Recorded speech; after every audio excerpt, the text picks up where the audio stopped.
I truly want a tryout because I want a blood bank talaga. They met a dead end doon sa hearings nila na nag-decide na lang sila, okay, i-impeach na lang natin ito siya without any evidence at all of wrongdoing. Because nasa Commission on Audit ang lahat ng papers na confidential. Hindi na sila mahuman because the impeachment is a glorified disqualification case. It's about the 2028 elections. These individuals are desperate. Desperate for cash and champagne.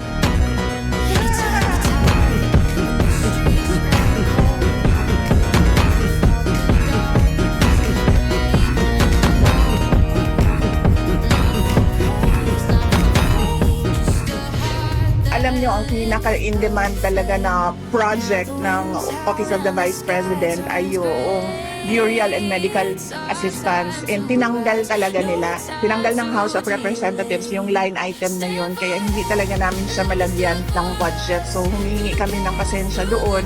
Pero tuloy-tuloy pa rin yung aming Disaster Operations Center.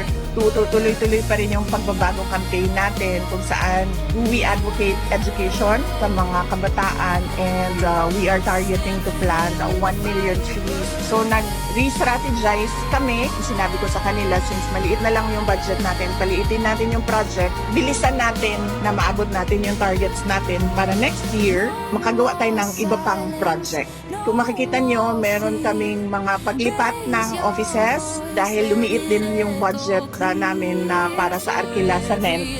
So meron kaming relaunching across the country, relaunching ng mga offices namin kasi kailangan namin lumipat sa mga maliliit na offices na mababa yung renta.